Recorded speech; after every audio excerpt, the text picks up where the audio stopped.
Dr. M. Suresh Gandhi is working as an assistant professor in the Department of Geology. He had also served as a faculty for the Center for Natural Hazards and Disaster Studies at University of Madras. He had completed his PhD in Geology, Micropaleontology at Tamil University, Tanjavur. He has specialized in marine micropaleontology and sedimentology. He has 12 years of teaching experience in geology, environmental geology, and natural hazards. He had received DST Young Scientist Award for the year 2004 to 2008. He is a member for Past Global Changes Switzerland and life member in Gondwana Geological Magazine Nagpur. He had presented more than 50 papers in national and international level seminars and conferences. He had published 40 papers in the reputed national and international journals. He had organized 10 national and international seminars. He has published 2 books on cyclones and heavy minerals. He had completed 7 major research projects funded by UGC, DST and DOD.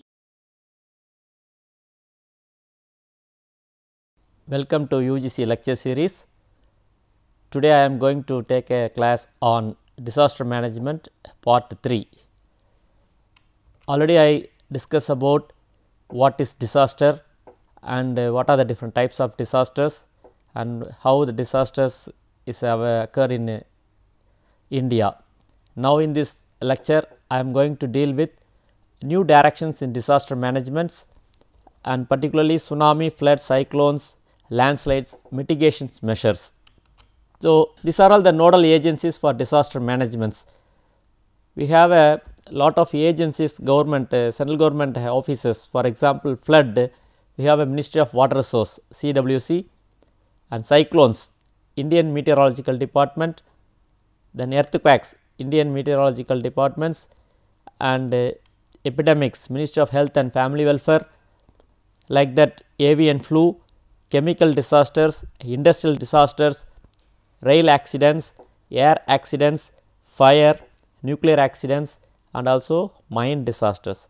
So, each disasters we have different nodal agencies and also we have a new directions for disaster management in India. National Disaster Management Authority, we called as NDMA. They have set up the Apex body for disaster management in India. Here our Prime Minister is a chairman. Disaster management authorities will set up at the state and district levels to be headed by the chief ministers and collectors, Jilla Parishad chairman respectively. Apart from this, other new directions to maintain or so mitigate the disasters, we have the National Disaster Management Fund will be administered by NMDA. So, they distribute the funds to states and district administrator for mitigations funds. NMDA also response funds will be administered by NMDA through National Executive Committee. States and districts will administrative state disaster response fund respectively. So, 8 battalions of National Disaster Response Force NDRF are being trained and deployed with CSSR and MFR equipments and tool in 8 strategic locations. National Disaster Management Policy and National Disaster Response Plan will also be drawn up. So far, what we learn with these disasters? So, we have to preparedness and also mitigations, that is beyond to yield more effective returns than distributing relief after the disasters. So, we have to create the culture of preparedness and preventions. So, evolve a code of conduct for all stakeholders. So, we go for future directions nowadays. So, living with risk. One is community based disaster risk management, that is inclusive, participatory, gender sensitivity, child friendly, eco friendly and disabled friendly disaster managements. Then is technology driven, but people owned. Then knowledge managements, that is documentation and dissemination of good practices. Then public private partnerships. Investments. So, investments in preparedness and preventions, generally we called mitigations, will yield sustainable results rather than spending money on relief after the disaster. So, we have to invest more on preparedness. So, most disasters are predictable, especially in their seasonality and the disaster prone areas which are vulnerable. Communities must be involved in disaster preparedness. So, whatever fund we do not spend after the disasters, we give more fund generate for preparedness pre-disasters, then only we have to mitigate the disaster. What are the new possibilities? Coming to the new possibilities, the national urban renewal missions for 70 cities so far done, unprecedented extreme weather conditions in few major metros and mega cities, and also 1 lakh rural knowledge centers. They need for special e-governance for informed decisions making in disaster prone areas before, during and after disasters. As I told earlier, earthquake is a major common disasters. How it is caused? I will show this diagram here. You can see this diagram, one plate that is called oceanic plate, another plate you have a continental plate. So, we call this continental crust, here you have a oceanic crust, below that you have a lithospheric plate, then you have a asthenospheric plate. The lithosphere plate is called upper part of the mantle, then the topmost is called crust. So, the crust and upper part of the mantle, that is a one plate. So, the continental crust or continental plate collides with another plate, for example, oceanic crust. If both the plates are collide each other, the denser plate will go down fast. So, oceanic plate is denser than the continental plates. So, easily go down and it touches the mantle, there you have a heat generated area. So, more heat will be generated, automatically the magma is coming out via some intrusives called lavas, and it forms as a volcanoes and some island arcs and also mountain building activities. You can see this type of structures in Japan regions, lot of Japan islands. So, wherever this plate, oceanic plates and continental plates collide, you have get more number of volcanoes. So, what here told, the earth crust is a rocky layer of varying thickness ranging from a depth of about 10 kilometers under the sea to 65 kilometers under the continents. So, here the oceanic crust is very thin, whereas the continental crust is thick, we also called plates.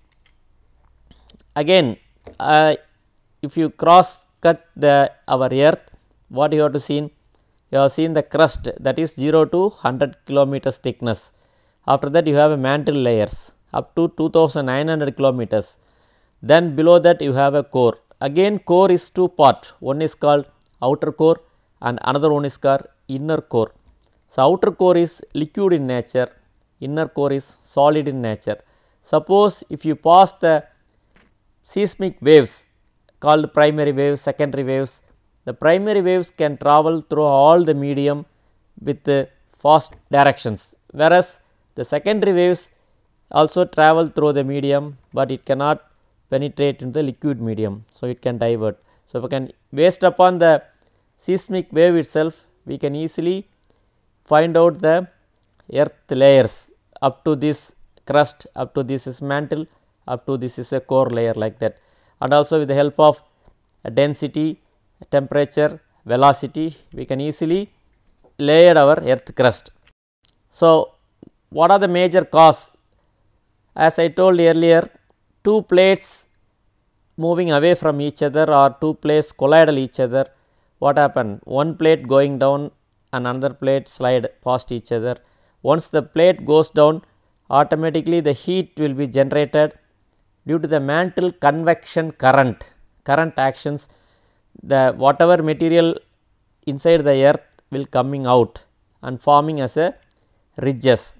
So, one side is slab pull, that means divergent, and another plate you have a convergent plates. Automatically two plates collide, you can get the earthquakes. Then stresses can be classified according to the type of movement along the plate boundaries. That means pulling away from each other, pushing against one another, sliding sideways relative to each other. So, these three factors is major cause for the earthquakes. According to the theory of elasticity, once the area of stress at plate boundaries release the energy by slipping or rupturing, we are simply called as fault. According to theory of elasticity, the crust is continuously stressed by the movement of tectonic plates. Once the stress will be more, automatically it will be elasticity, then finally it will be rupture. So, the rupture then occurs along the fault and the rocks rebounds under its own elastic stresses until the strain is relieved. The fault rupture generates vibrations. So, we call it as seismic. These are all different types of plate movements with examples. You can see the divergent plate, two plates moving opposite directions. Best example is Mid Atlantic Ridge that splits nearly the entire Atlantic Ocean north to south, probably the best known and the most studied example of divergent plate boundary. So, if you see the map in Mid Atlantic Ridge, every long ridge that is up to 2.5 centimeters per year, the spreading ridge spreading is or 25 kilometers in million years. That is one example. For another example, for convergent plates, suppose two plates collide each other, what happen? One plate, the denser plate goes down and lighter plates slides each other, automatically you can get a series of volcanoes, islands. Wherever the volcanoes forming, we called as ring of fire. Similarly, one place it is like that, then another place Himalayan mountains, two plates collide, one plate go down and one plate goes up, Himalayan mountain range also formed. Then third one is transformational fault boundary. Here the crust is neither produced nor destroyed as the plates slides horizontally past each other. The St. Andrews fault sliding through the Carrizo plain in Tembolar range east of city of San Luis Obispo. So, St. Andrews fault, California, that is the best example. Again, if you see this diagram, these are all the earthquake zone, high earthquake zone, low earthquake zone area like that. If you see the light color indicates the zone 4, that is the least active, very less earthquake, whereas slightly dark and heavy dark, that is the heaviest earthquake areas. That is called seismic zone areas. And also why the earthquake occurred already I told. Then depending upon the focus of the earthquake, we classified as shallow earthquake, medium earthquake and deep earthquake. So, based upon the focal depth, we also call focus. Suppose it occurred in the shallow, that is less than 60 kilometers, we call the shallow earthquake. It is 60 to 300 kilometers, we call medium earthquake. 300 to 700, we call the deep earthquake. So, shallow earthquake is more dangerous than the others. Again, within the Indian zone, you can see the fault lines. Already told lineations, wherever the cracks occurred in the earth surface, we called as lineations. That is called tectonic. Due to some tectonic movement, upliftment, one place going down, one place going up, you can see this type of upliftment. Wherever the upliftment is there, that is called a lineation point, and also the fracture zones. Within the fracture zones, we can get more number of earthquakes. So, this diagram shows the fault lines. So, depending upon the fault line, they classified as a thrust fault and also strike fault, dip fault, like that. Then again, this is the map. Now, the India classified into 5 zones, 5 to 6 zones.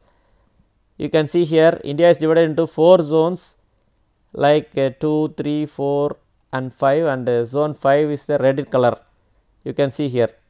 Zone 2 means the seismic is very less, disturbance of magnitude is 4.9.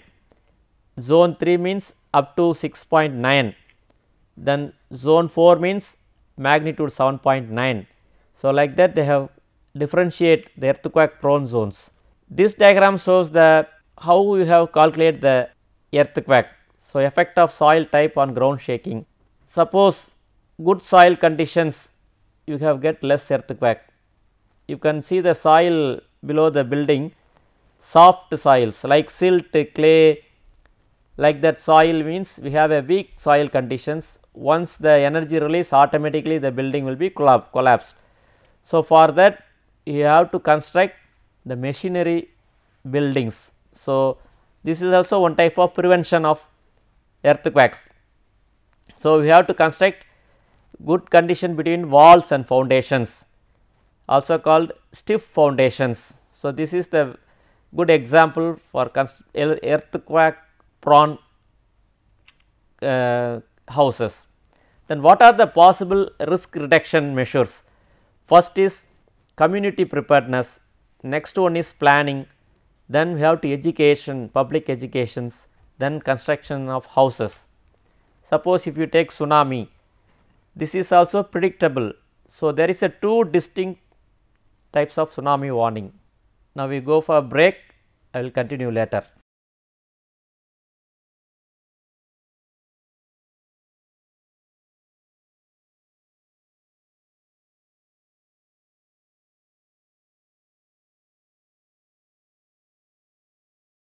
Welcome back to my lecture. So, before the break we have noticed about how the earthquake occurred due to plate tectonics and other causes. Now, we are going to see about the possible risk reduction measures for other disasters. If you take tsunami, tsunami is a predictable one.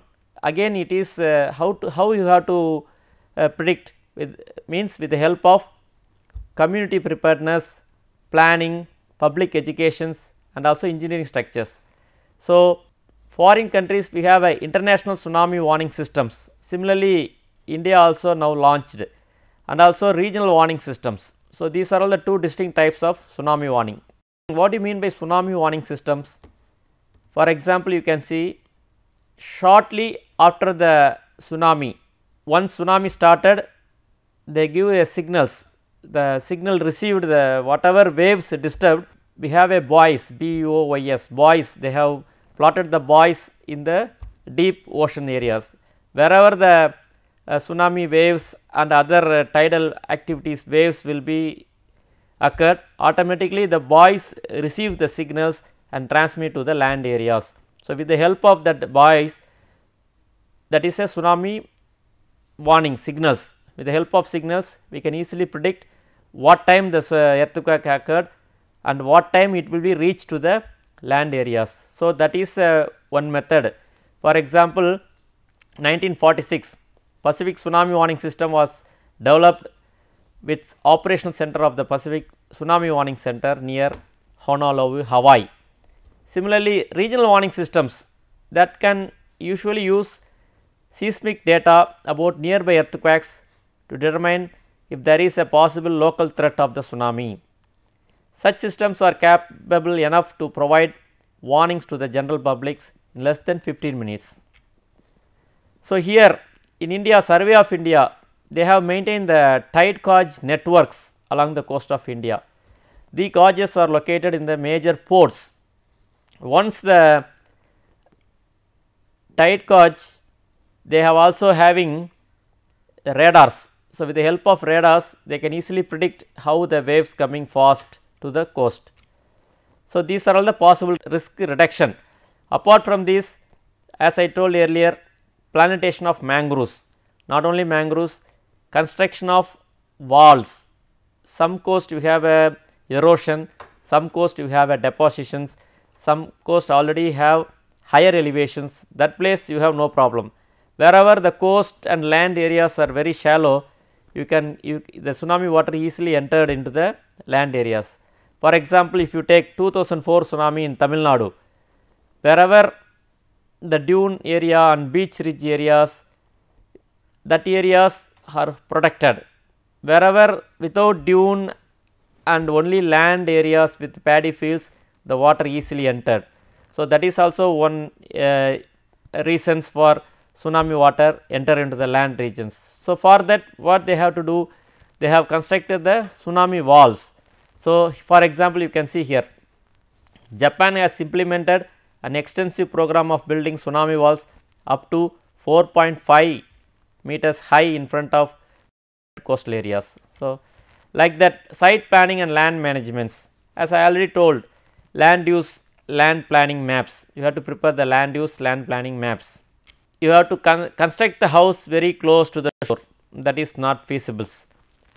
So, flood managements, flooding will result from tsunami, tsunami waves will flood the coastal areas, flood mitigation measures could be incorporated. So, whatever flood come, it will goes below the houses. See these construction buildings, this is the design solution to tsunami effect. So, it can withstand the tsunami. Like that, another example, if you see the cyclone, mostly cyclone occurs in tropical and temperature regions of the world, and India also one of the best cyclone warning systems in the world. For example, India Meteorological Department, IMD, that is the nodal department for wind detection, tracking and forecasting cyclones, and also they have tracked with the help of INSAT satellites, Indian satellites, IN satellite, INSAT satellite. Cyclone warning is disseminated by several means such as satellite based disaster warning systems, radio, televisions, telephone, fax, high priority telegrams, public announcements and bulletins in press. The warnings are disseminated to general public and also for fishing communities and also port authorities, commercial aviations and government machineries.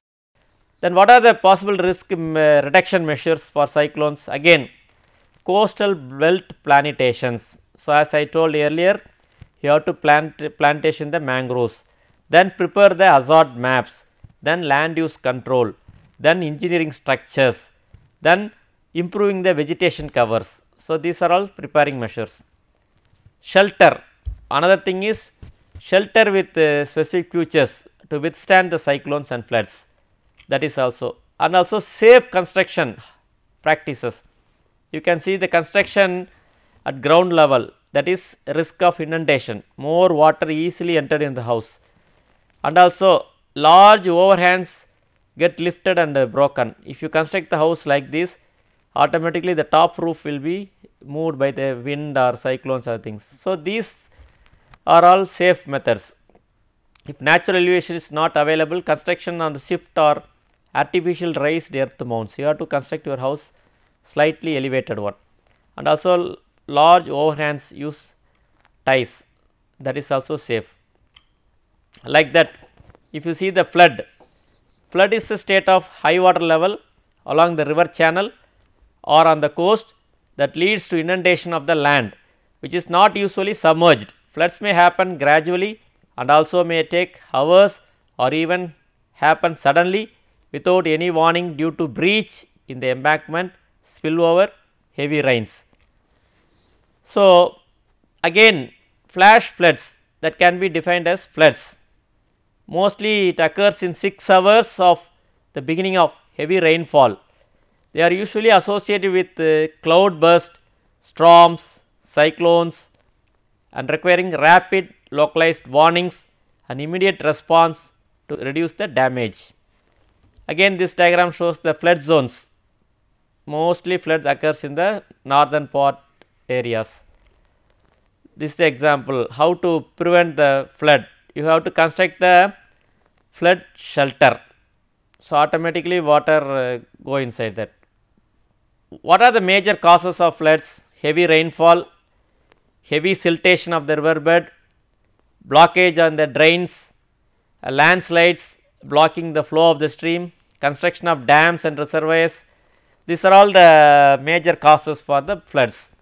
Then how can you reduce the floods? Again, mapping the flood prone areas, land use control maps, construction of engineering structures, decreasing the amount of rain runoff, flood diversions, like you have to divert the flood into levees, embankment dams, channel improvements. Then one more thing is drought. Drought is either absence or deficiency of rainfall from its normal pattern in a region for an extended period of time, leading to general suffering in the society.